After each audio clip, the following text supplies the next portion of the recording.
Welcome back to We're Live, pal. We have an action-packed show with a bunch of things to talk about. We have Andrew Zarian in some cut-off sleeves here. Can you throw us a little bit of double bicep pose here in a second? Get the double bis going. There we go. You're looking ripped, dude. Dude, I haven't worked out in 2 weeks. I messed up my shoulder. I much like Randy Orton, I can't lift things over my head anymore. I tore my rotator like 3 times, and if I overdo it, I have to stop. So I haven't been able to work out, but I haven't stopped taking the gimmicks. I'll tell you that. That I'm on. That never stops. Oh, what are we going to talk about today? So a couple of things I wanted to mention. We'll talk about the Vince McMahon doc because I'm starting to hear a little bit of feedback around people maybe saying that they've seen it or heard things about it.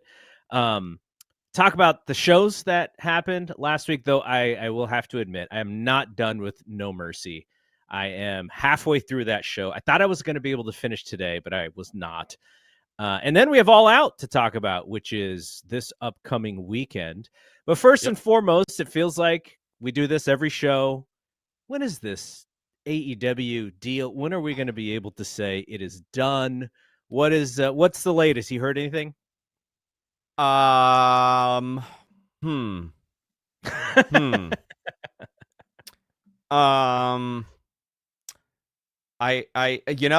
I plead the fifth? Yeah, you can plead the fifth. If I say no comment, what is that? What would people think? I think that's my quote. I think when you guys write the when you guys quote the show, when you want to quote me, it could be Now I don't know when this would be announced. I do not know at this moment. But that's all I'm saying. I don't know. Soon. Maybe okay. Sunday. Maybe I don't know. Part of this is not me. It's not that I don't know things. Sometimes I don't know enough to engage in a conversation.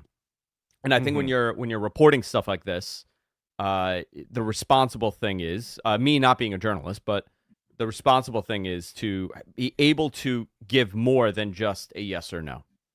And there's a reason why, things are complicated.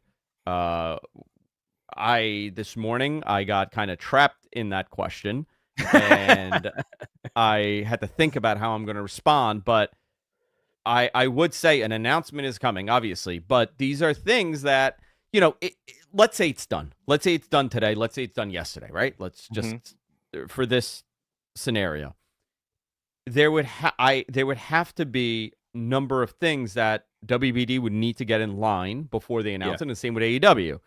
But I will say the last couple of weeks and having conversations with people in both sides, AEW side and WBD side, I would say that I would expect it to be a coordinated announcement. I don't. It's not going to be a leak. If I was them, I would get Variety to announce it and not Andrew Zarian or Sean Ross Sapp. No knock at anybody, obviously, or Dave Meltzer. These are both networks. The network and the brand will most likely like this to be coming from a mainstream publication. Absolutely. I don't know if that's going to be the case here, but I do think that and this is what was said to me, if things weren't in the positive, Tony would not have booked a stadium show for 2026. Sure. WBD would not be actively engaging in conversations and developing non-wrestling programming with AEW, which I will tell you that they are.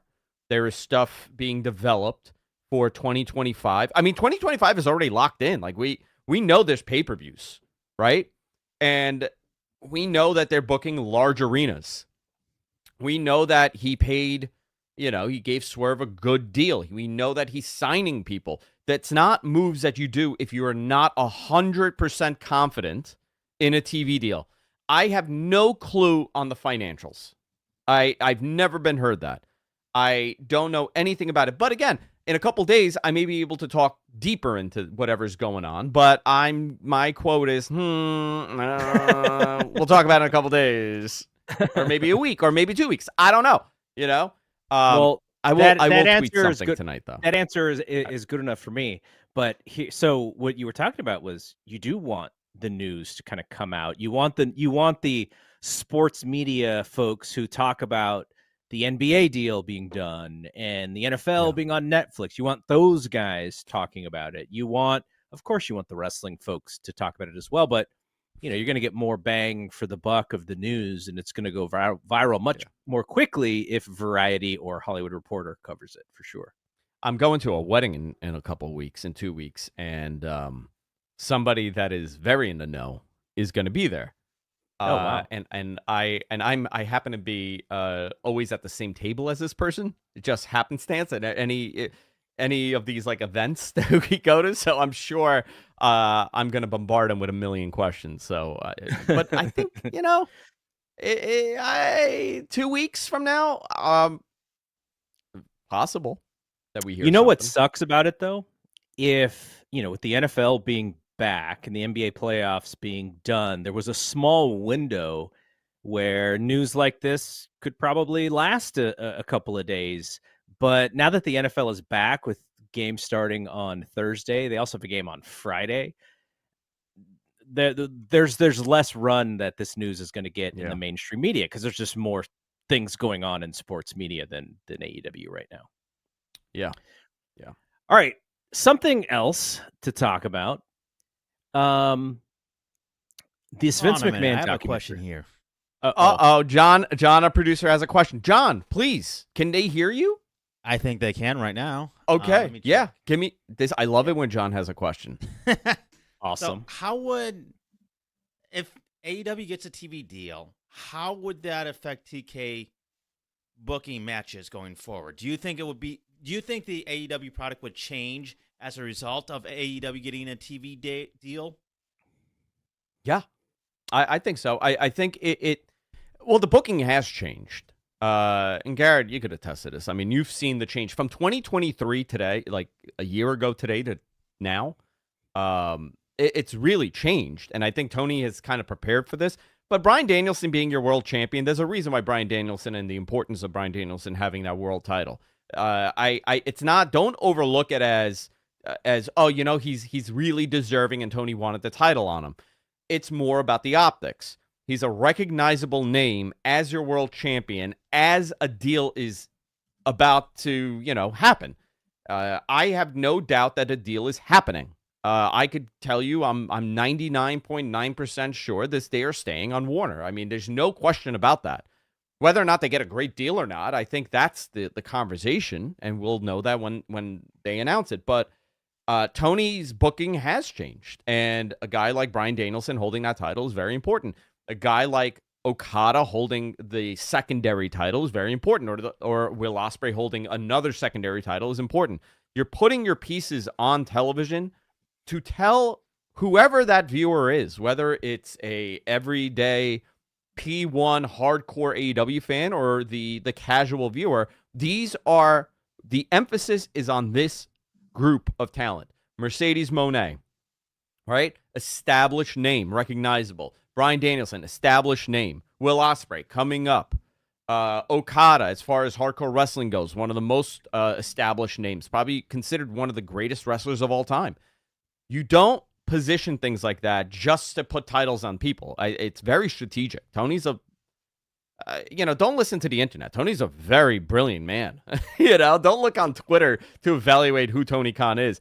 Everything that guy does is for a reason. And we could tell based on him signing Swerve to an extension and paying him whatever that number is, right? That people are losing their minds over. Mm-hmm. That is a booking decision based on if he feels he got a great deal or not. So, yeah, I think what you're seeing on TV is really reflecting on if they're getting a good deal or not. Well, the thing that I hope happens is that what we saw over, I guess over the last few months is that he was hot-shotting a lot of their angles because he wanted a really good number for whatever the negotiation was at that time. And what I hope is that if he gets that deal, and this is what we're presuming based on Yeah. Andrew's hemming and hawing, is that he can slow it down a little bit, and you don't have to hot shot stuff. You can maybe layer out the booking a little bit longer, tell these stories in a little different way instead of, dropping something on Twitter and now telling everyone you got to tune in for this big thing to happen. I would just hope that without the pressure of having to drive the rating in this way. I mean, he's still going to have to, you're still going to want good ratings, but you could take your time and maybe tell these stories in a little bit more predictive manner, and it won't feel like such a hot shot. So that's what I hope, because that's just going to be better promotion overall. I want to just add something, and I want to get your opinion on this, okay? Should Tony go on TV and say, we've signed another 5-year deal at, for AEW? I don't think he should. There's no reason to do that. I mean, nobody does that. WWE does not do that unless they're moving channels. You don't, Law and Order SVU doesn't break character. Mariska Hargitay doesn't turn around and say, hey guys, by the way, we're signed for another 4 seasons. The reality is no one gives a shit if they've signed. Nobody's thinking about that except for, a handful of us on the internet. That's who's involved in this. I don't know if it should become a TV thing or not, where they announce that they're signing with Warner Media. This is more of a business end stuff. It doesn't really matter to the product. I think when they're running, buildings and stadiums, I think that's a different story. But for Tony to go on and say, hey, by the way, we've signed another 5 years with WBD, I don't know. I think the more important thing is, hey, go on TV and say, hey, we're now on Max. Our pay-per-views are going to be on Max, or archives are on Max, or whatever it's going to be. I think the importance is there. Do you think that he should go on TV and, address the detractors that have thought that he's not getting a deal? I have thought that he was going to do it no matter what. And so that's kind of where I sit on this. But the way that I would like to see him do it is I would like to see him do it in a goodwill manner, showing the strength of the partnership between AEW and Warner Brothers. You could go on and say, wrestling has been on this network for X amount of years, and it's going to be on this network for many more. And we have agreed to, terms on a deal. So if you're an AEW fan, you won't have to worry. You're going to just keep watching this channel. Shout out to Warner Brothers. We are continuing our partnership. And if you do have the Max announcement, I think you do it there as well. What I don't want to see is Tony with a hot mic on live television. I don't want to see that, because I think then, based on that audience cheering for him and stuff, we may be able to see a little bit of that fire and brimstone come out of Tony that we don't really need, because he would be talking to such a small amount of his audience who cares about that stuff. And they care about it a lot, but it's the majority of that audience probably wouldn't even really know what he was talking about. So I would make it very positive. I would actually even do the Tony Khan has an announcement thing. Like, if he knows a week in advance that he can say something, I would do the Tony Khan announcement thing, because that audience loves it when they see that little graphic on Twitter. They run for the TVs to find, and us too. Like, we love that stuff too. So I would do it, but I would actually do it in a way that is really smart and about the partnership, and not about rah AEW. I told you guys we were going to do this X, Y, and Z. I mean, here's the reality though. And I know we have so much to talk about. Is there, and I'm asking this, not like a general dumb question, but is there ever been real doubt that they're not staying on WBD on Turner? Like, I've always thought that that's the dumbest thing. I mean, you could argue what their value is, what the projection is, what kind of deal they're going to get, simulcasting on Max, if the archives, Ring of Honor. I mean, these are all healthy conversations to have. especially if you're invested in a product. You want to see more of it, but the concept of they're getting booted for getting 700,000 viewers and being number one for the night almost all the time when they're not going up against anything. That's the dumbest conversation you could possibly have. I don't know where that's from, and it's interesting that has taken over the realm of the conversation of, rather than it being what's their value, where are they going to put their content. Live streaming is still a problem on Max. They don't have a pay-per-view bill. I mean, these are logical conversations to have, not AEW's dead and Max is not renewing them. I don't know if that's a real thing to even talk about, that people are thinking. Okay, I think there have been moments where there was a little bit of worry. Remember when WWE was sniffing around Warner Brothers for while their deal was up, which who knows how serious they were, but if you're Warner Brothers, you obviously take a meeting with WWE. You just have of course, to, right? Yeah, you have to. And the second thing I think was the ratings, just the bottom dropping out of the ratings. And so that gave some folks a little bit of worry, but how we measure ratings today, is a little bit different than how it's actually a lot different than how we were measuring them in the Attitude Era. So there was a little bit of worry from that part. And yeah, they probably did lose a little bit of the momentum that they had with the CM Punk thing and all, everything that we've been talking about for 2 years. Yeah, it is a little bit less of a big deal, I think, especially to the wrestling audience with WWE so hot. So there's worry if can the number 2 company exist? Is WBD a good company for them? They just lost the NBA. I've been hearing nothing but like Zaslav jokes, in that Hollywood business side of things. So there's lots of stuff that I think could have given people some doubt. But at the end of the day, and I think this is why we've been pretty positive that it was going to happen, is they are delivering the numbers that are necessary in today's media. And you know what I found really interesting? I listened to an interview with John Oran and Jimmy Pitaro. So Jimmy Pitaro runs ESPN, and some people think he's kind of in the running for taking over from Bob Iger. Others think that maybe he's kind of on the outside looking in. But he was talking about social numbers.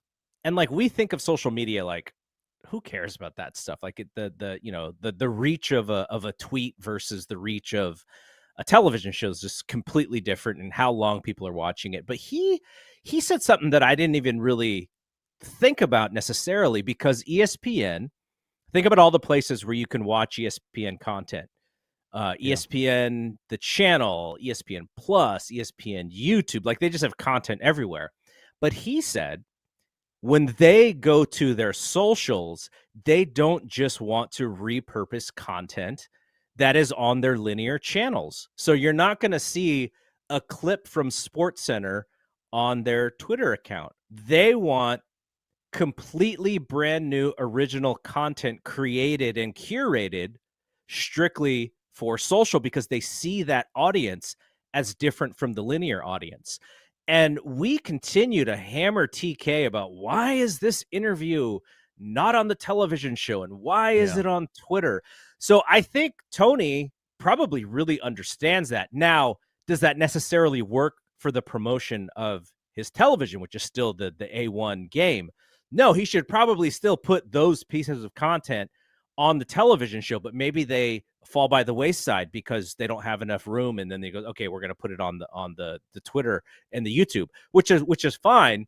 But now I understand his reasoning a little bit more after listening to Pitaro talk about where the evolution of ESPN is going from this linear network to a digital product. They want it to be a digital product over a linear network because it gives you more freedom to operate in different areas. So that I thought that was really interesting, because that is something that Tony does, right? You get content on their AEW Twitter and YouTube and Instagram accounts that are independent of anything you see on TV, and then maybe they'll show it on TV like a week later. But I thought that was pretty interesting. So those things are also important to the growth of their brand. So just the just all of this stuff is entertaining to me, and I love learning more about it. But yeah, I can't wait for this thing to be done. It's given us a lot of content. So in that sense, I'm kind of sad also that it's going to be done, because then we won't be talking about it anymore. I'm sure there's something else. Hey, let me ask you this. Where's Tony today? Tony Leader? Tony Khan. Oh, okay. Different Tony. I don't know. Where is he? Where he's at Barstool. Is he? Yeah. Where's Barstool? Good question. I don't know. Boston? Yeah, I think it's here. I think it's here. Oh, is it New York? Oh, yeah. Interesting. Huh. Yeah. Wait, do you have him as a text and so you can track his location? Is that how you know where he is? I know everywhere he is. He should have never let me in that scrum, I'll tell you that. No, he just posted he just posted, he had talent on a show on Barstool, and he's there now, and he was at Barstool, so they're in New York. I know Barstool is pretty big. It's really big, actually, but just the tone of their content, it doesn't seem like they're a great match for AEW. But hey, I don't watch it that much, and maybe I'm just thinking more about who their owner is, Dave Portnoy. He's kind of wild. Okay, so we'll go from Tony Khan to Vince McMahon. Not the easiest transition there, but this Vince McMahon documentary is coming out, and we know that it's coming out on September 25th. Dave Meltzer said that, I guess he may have even talked to Bill Simmons or Bill Simmons' people, and it is they're dropping all 6 episodes at once. I think I'm taking the day off because I just have to watch all of it. That I can't be working and knowing that I'm going to have to talk about this thing really soon and not just want to watch it. So that may be a holiday for me. But here's what I was thinking about, because we're starting to hear a little bit of feedback. I don't know if these people have seen it. I know Rob Van Dam said he turned them down. He did not want to be involved. I think Brandon Thurston just today wrote a post saying that the filmmakers tried to arrange an interview with Janelle Grant. Now, Janelle Grant is in the middle of a lawsuit. Of course, she's going to turn that down.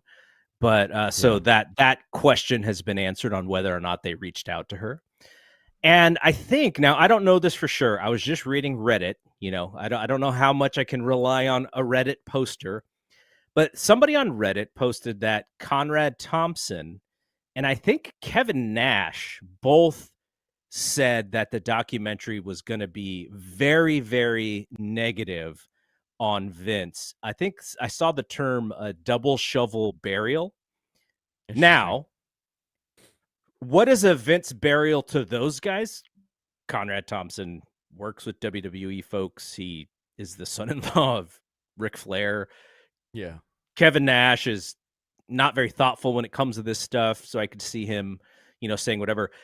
But we are hearing that this information could be really negative. And also, I can't imagine WWE wants this thing out, where we have turned with this story. Now, at your job, I know that you have to deal with some crises here and there. And in my job, we have a crisis management team that deals with, things that are happening in the world that we have to react to because we know our users are going to react to it. But WWE also has a giant streaming deal with the same company that is going to put out this documentary that we are now hearing is negative toward Vince. And it should be negative, but there should be some positive things about it too, if it's fair and balanced. What do you think about the crisis part of this for WWE as it relates to when this thing drops? What do you think are we going to hear from them? Are they going to have press releases written? Are they going to drop stuff? How are they going to react to this, do you think? I'm very curious about this because I'm sure there's some sort of disparagement clause and all this stuff. I mean, these are complicated deals. So, was WWE given, access to this footage prior and said, "Hey, this is what we're doing"? I know that they had nothing to do with it.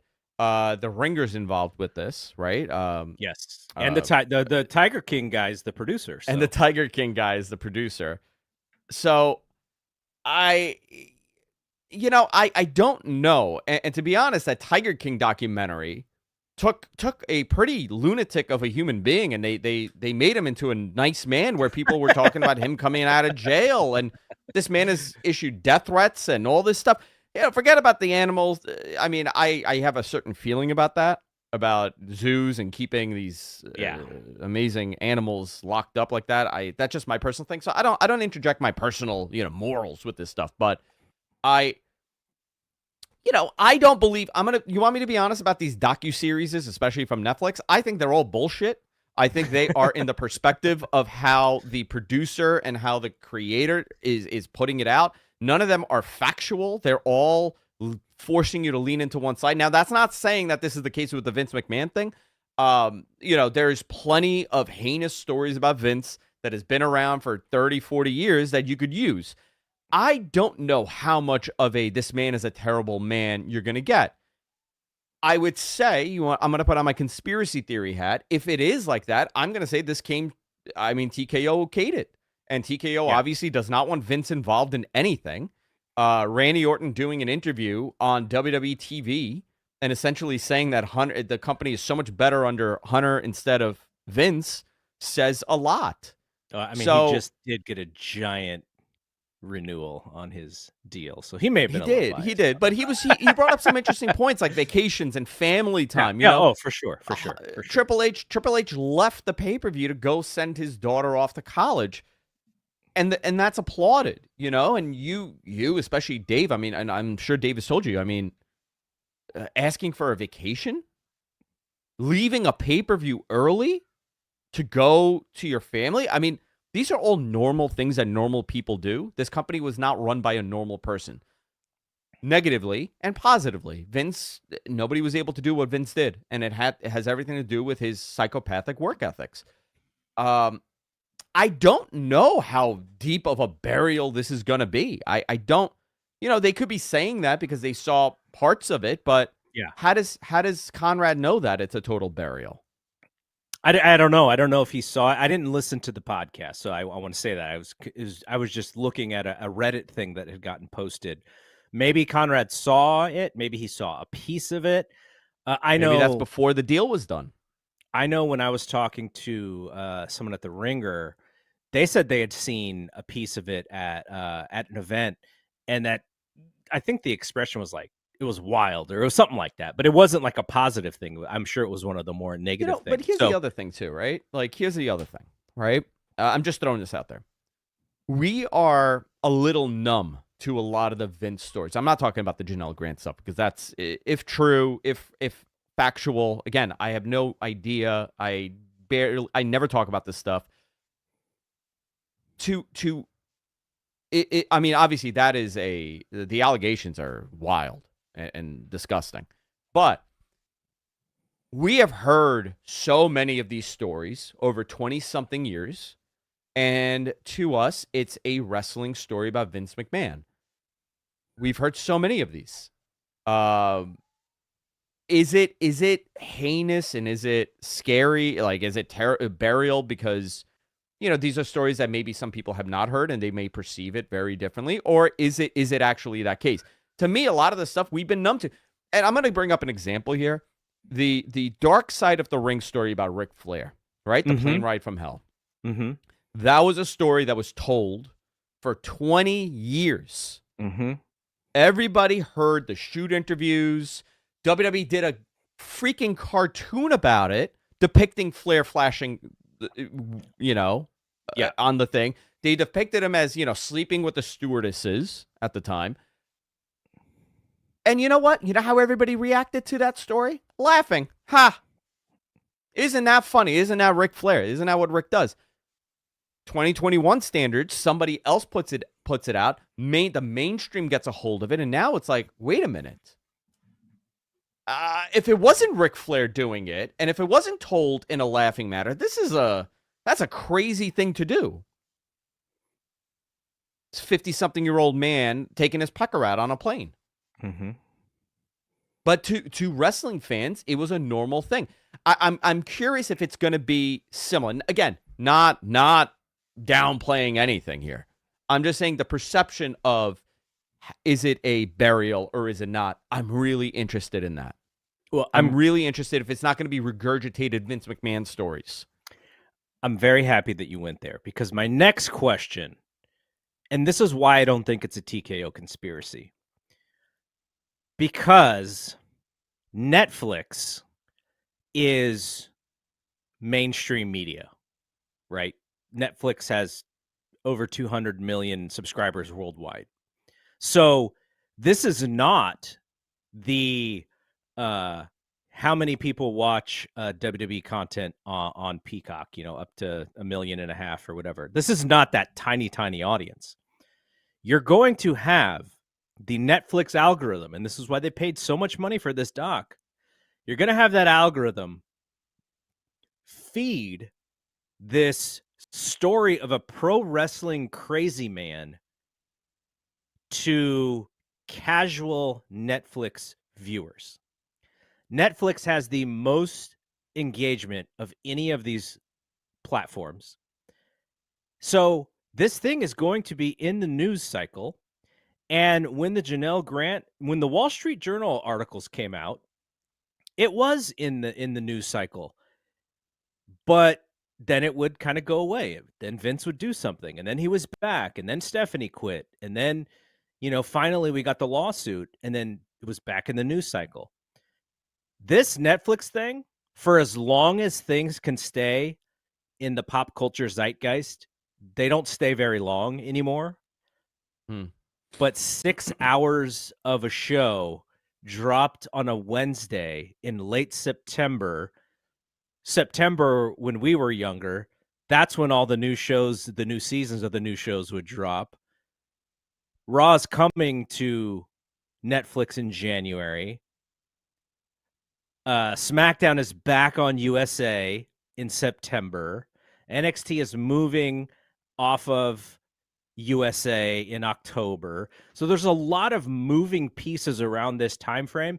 And oh, by the way, a 6-hour documentary on the president and CEO of WWE, who is in a lawsuit right now for being a sexual offender, is about to drop on the biggest streaming platform going right now. Like that, I think this story, more people are going to be aware of what this story is, and it's going to sit in the pop culture zeitgeist and in the news cycle for a little bit longer than I think is going to make WWE comfortable. And I think they need to be ready. They need to be ready with information. They need to be ready about distancing themselves from Vince. It's no longer about, I didn't have time to read this lawsuit. I thought Cody's answer was as good as he was going to give. He tried. An answer. He tried. I still don't know why they don't have like a thing that they've memorized about how to answer this. Like that is part of this crisis stuff that we're talking about. So at the end of the day, I think this thing could be very harmful for WWE, which is why they need to be ready for it. And they need to have those press releases out, and they need to start coaching their talent, because this thing is coming up again, and they have to be ready, because real entertainment is covering this thing now. It's not just a pro wrestling, reporter at a press conference of your show where 95% of that press conference is people cheerleading, and then you get one serious question. So this is a much different thing, and I really, really hope that they're ready for it. And it's a fascinating industry, because who covers pro wrestling? Fans. Yeah, Fans. Pretty much. And it's not really covered by, and again, there's a handful a real deal journalist that covered it. But at the end of the day, we all started off as fans. Again, I'm not a journalist. I happen to hear things, and I have relationships based on my business. But you have a few people with integrity, but at the end of the day, everybody's a fan. And I think it's very difficult to a lot of people to discuss this openly and honestly without your bias showing. Listen, I don't touch the Janelle Grant stuff. It's rare for me because I understand the complexity of these things. I don't lawsuits are lawsuits. Most of the time, I hope this is true. I weirdly enough, I hope it is true rather than falsified and a money grab and whatever the accusations on the other side are. Because it ruins the integrity of this whole legal process, really, when that happens. I stay away from that unless I have facts. I don't like to report or talk about in a what if or assuming or thinking. Obviously, we said the accusations are terrible. We've heard these stories about Vince for years, but for a lot of people, there is a blurred line here, and I think that is always Vince's defense, and that's always going to be his defense about his character.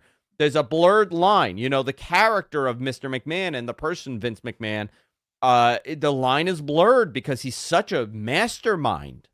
Mm-hmm. He's such a tremendous mastermind of entertainment where he's blurred this line where you don't know. And and you know what? There is a sense of reality to that because I've spoken to people that have been in meetings with Vince that are not from wrestling, that know Vince through whatever media relationship they've had. And that's always been the thing. The guy is wild. You don't know if you're getting a character or a person, depending on the day and what he wants to do and if he wants to make you feel uncomfortable. It is a fascinating story to tell, and I am really interested in this document. I want to see how they present this. You know what I was wondering? We always hear that story about Bret Hart punching Vince finally. Yeah. I wonder how many other people have we also know Kevin Wachholz, who used to play Nails. They got in a little bit of a scrap. They got it. Yeah. But all the stories that we heard of Vince McMahon being so disrespectful to people, and you're talking about people in this industry who are big dudes, who are aggressive people just in nature because that, they're athletic and a lot of them are on steroids. Why didn't we hear more stories of people just wanting to punch Vince's lights out, or that it actually happened? Like, oh, you're talking this way to me. Well, I'm on my way out. I'm going to punch you right in the face. I think it's the fear, it's not so much size. It is a very small business, the pro wrestling business. And if you punch out a promoter, that sets precedence, especially then. And a lot of people know, if the WWE doesn't want you, you're never going to be that guy. And I think at that time, everybody's goal, we have options now, and you can have a healthy career in professional wrestling without ever making it to WWE, without even being on AEW. I know a number of talent that's not in either organization, and they make a killing. By the Zack way, Ryder, great example. I misstated. Chris Smith is the filmmaker. Bill Simmons is the executive producer. So yes, Chris. Yeah. I maybe it'll come out now, or I know a lot of assholes in business, and they've never been punched, and they've been around some really scary people. So it could just be happenstance too. Do you believe? Okay, and I'll ask you this. Knowing just what the potential could be here, your honest opinion, do you think this will be a, oh my God, have you, water cooler, Monday morning water cooler conversation of, oh my God, did you see that documentary about that wrestling guy, Vince McMahon? Oh my God, will it be that? Because if it is, that is the catalyst of something disastrous for WWE as far as investors go, even though Vince has not been there, but it can be disastrous. But the Ringer also has a good relationship with WWE. So I don't know. I don't know what that balance is. They do have a good relationship with WWE, but they no longer have a partnership. They at once had a partnership with WWE. They do not have that currently. So I don't know if that makes a difference. Here's what I'll say. I use my dad as the litmus test here, right? Because I'll watch it and I'll watch it through my lens of, like you said, probably knowing every single story that they're going to tell. My dad will have known none of them. And Yeah. so when I call him and say, hey, did you watch this? And he's going to tell me, I had no idea X, Y, and Z happened. There's your answer. And my dad, my mom would never watch this, I don't think. But, my dad probably has some interest. And there's going to be a lot of people like him who may have some interest. Maybe they remember Hogan slamming Andre at WrestleMania 3. And I think there's going to be a lot of conversation coming out around this. Now, if there is not, then Chris Smith and Bill Simmons did not live up to what Netflix wants, for sure, right? Because you just said in the beginning, sometimes you feel like these docuseries are leaning one way or another, and they're built in that way so that people will talk about them, and they will tell people. And that's how growth happens, is you call up, hey, have you seen Tiger King? Like, this is really crazy. You need to watch it. They are hoping that all of those things happen with this Vince documentary too. So how do you do that? Does that happen by portraying Vince as this good guy who fell into bad times? Or is this, hey, this guy's been kind of off the entire time, and here's some examples of that. And then look what happened, at the end. Yeah. I wouldn't be surprised if that is the tone of the thing, but also there has to be some positive things about him, right? Because if there isn't, then who is he? Then he's just a nobody. You have to build him up in the storytelling to also bring him down. And, there's also a part of the audience who will think that no matter what they do, it is not negative enough, right? We know those people who are just going to be like, if they don't say that Vince McMahon is, Satan himself, then it's not hard enough on him. And it's not going to be that. But yeah, I'm just so interested. It's not that it's something that I want to watch. Like, if it was just an entertainment thing for me, I don't want to watch this. Like, this is going to be like really hard to sit through some of this stuff. But from the perspective of what we do, it's like one of the more must see. Like, this is, to me, this is like more important than some of these upcoming PLE shows that we're going to watch. Like, just the conversation that's going to come out of this. Yeah, I'm very interested in this. And you know what the gauge is going to be? My wife's friends. What does Andrew think about that Netflix documentary? That's going to be the gauge. Mm-hmm. That's the most important thing. Does it captivate that audience, or will it? Yeah. Well, here's a question for you. We are going to be watching Raw in January on Netflix. You know what happens after you watch something on Netflix after the show is done? It feeds you more stuff. The Vince McMahon documentary, it's going to be the first thing fed, right? For people who haven't watched it yet? I don't know. That's a great question. That's a really good question. I don't know. Listen, if I'm a conspiracy theorist, I'm going to say TKO is okay with this. This man will never effing come back to our company. And that's maybe the stance there. We will never have Vince McMahon part of this company. And we want to separate ourselves, and we want to show you that he's a crazy man. And this is a whole new group. None of these people are affiliated with Vince. We don't do anything with Vince. He has nothing to do with us. He sold us a company. It's a new company. Yeah. Don't punish us. And you know what? They're in the right there. Argument-wise, obviously, I have no idea how they genuinely feel, but if that's their argument, you know what? They have a captivating argument with the audience where, hey, listen, don't point a finger at us. We canned them. If you're an employee who has been with the company for a very long time, and if you had a close relationship with Vince McMahon during all of these things that they're going to talk about, I'd be a little worried, right, about the questions you're going to be asked and how you didn't see this coming, or if you saw this behavior. Like Triple H, right? Triple H is probably going to get some questions based off of his close relationship with Vince. And then, it says Vince's family is going to be involved. So Shane, Stephanie, I don't know about them or not, but Also, and I mentioned this on the show with Dave on Wrestling Observer Radio. I have no idea if Shane McMahon is coming to AEW, but if he was, I think I would wait until after this documentary comes out to see how closely he's aligned with this story. Not saying that he's involved in any of it. I would just wait just to be safe. Yeah, I you know what? It's almost like that Flair going to AEW thing, huh? Yeah, very similar, right? And they had to stop it. It was around the time of a documentary. I don't know. I hope it's not, there's no collateral damage on Steph or Shane. Your father is not who you are. Yeah, totally. I'm around. Listen, I'm around some real fucking sharks all day long. Not all of them are good people. Most of them are really rough, headstrong business people. Yeah. And I'll MF them till the cows come home. But their kids are not them.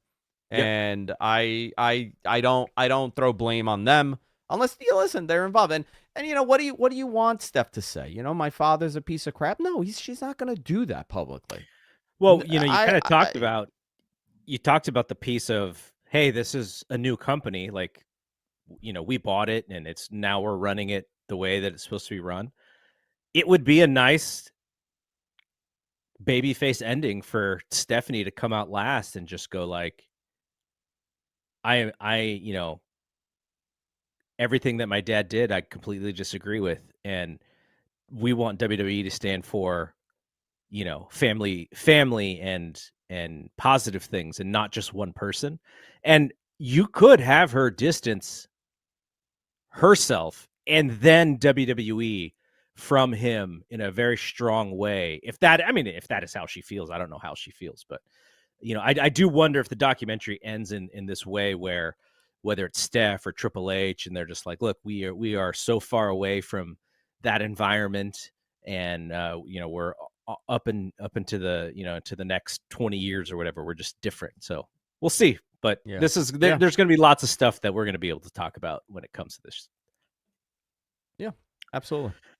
All right, we don't have much time left. We were going to talk Bash in Berlin and the No Mercy thing. I guess the only thing I would say about Bash in Berlin, like I thought Bash in Berlin was completely fine. Like it was totally solid wrestling. Wrestling was strong. I don't like the Kevin Owens, I can't hurt Cody when you're trying to win the most prestigious title in your industry. I did like the pivot away from the bracelet. Punk finally got it back. Drew looked to have busted it, and so I'm hopeful that they move away from that bracelet. No, they haven't. CM Punk posted on Twitter, on Instagram. It was a fake bracelet he had on. Oh man, I wasn't hoping it was the real one. It was a stand-in. I want that bracelet gone. I don't want to ever see that bracelet again. Yeah. And then, we had a really good main event. Gunther and Randy Orton, very deliberate, very slowly built. I thought the match was really smart.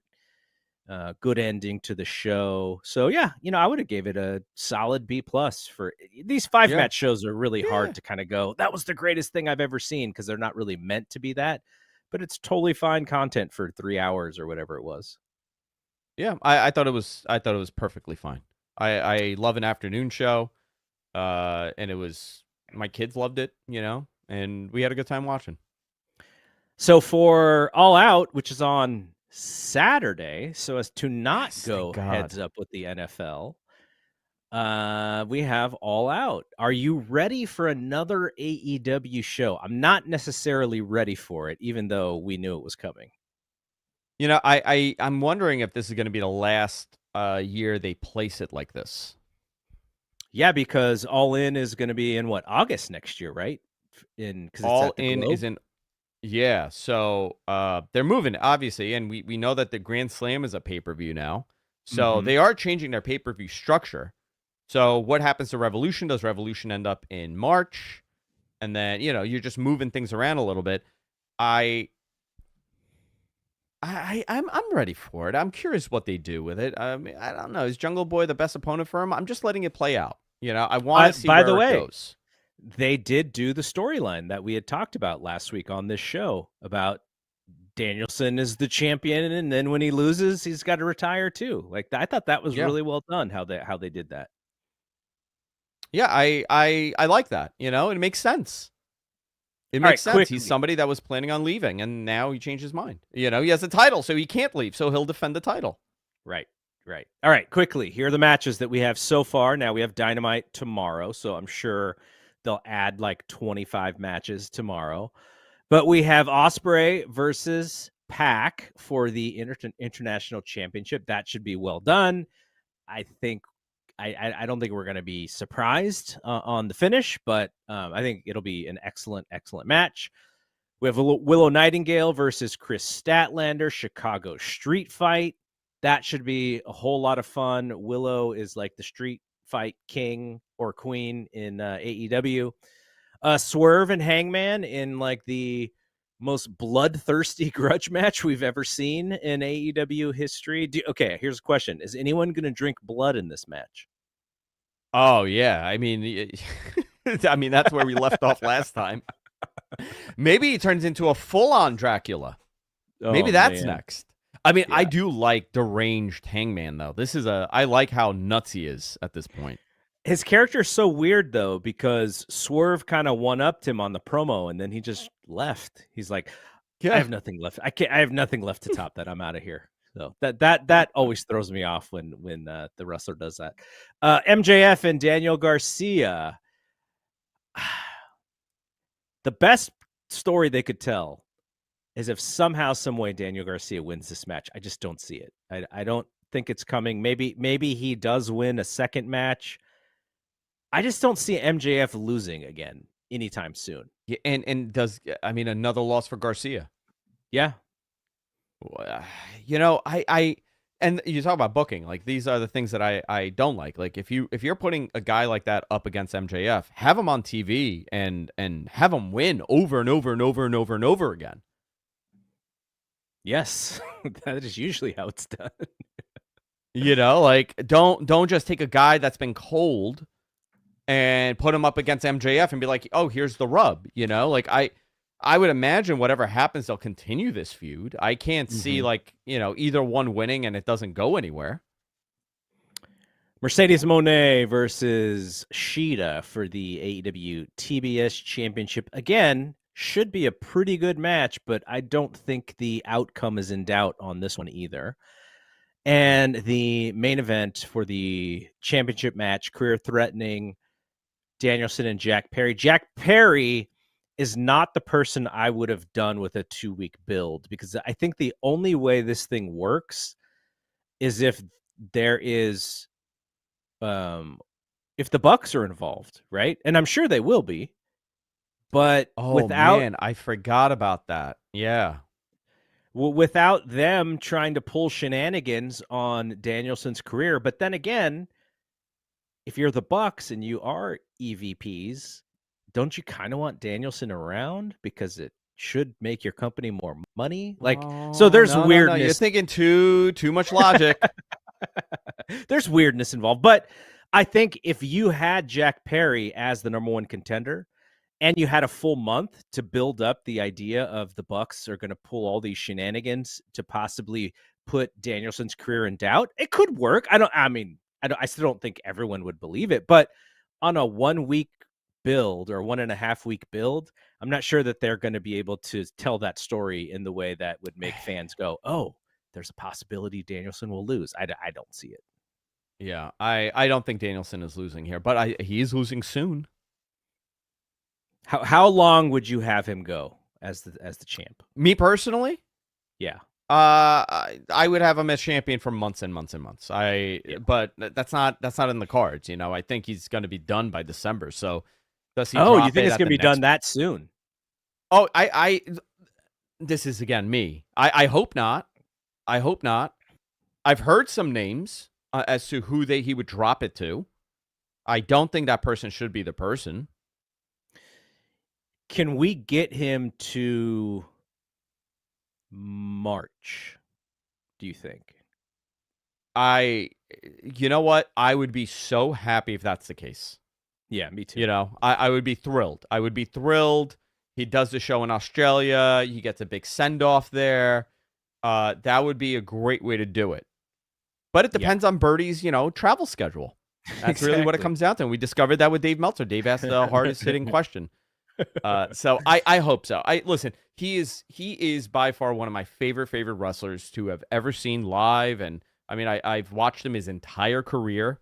Yep. I've seen him live. I mean, for Ring of Honor, just an incredible person, top to bottom, in wrestling, outside of wrestling, just an incredible human being. I love seeing people like that rewarded and to get over, and he is so popular and well-liked. I don't want to see him go away. Was this done too late? Yeah. I think Tony should have put the title on him a while ago, but you can't miss an opportunity like this. He should have some really good matches until he's done, but he said he has to get his neck fixed by the end of the year, didn't he? Yeah, who knows? Who knows how much of that was? I'm sure he's probably going to need some maintenance, but we'll see. Yeah. I don't, at this point. Also, Odyssey Jones got released. Just right now? Yep. Oh, wow. Yep. I've seen some information out there. I don't want to say what it is. I think it is. It's being reported. Sure. Yeah, it's being reported. Okay. So it's not coming from you, but the rumor is it's due to domestic violence. He was removed. I saw that rumor. Yeah. Unfortunate. That's all right. I don't know. All right, we're done here. We'll be back at some point. We'll see. 2 in a row is not week. Bad for us, though, right? Listen, maybe we can make it a trifecta. Yeah, that'll be great. We can talk about All Out and maybe more news coming out of your hemming and hawing from earlier today. But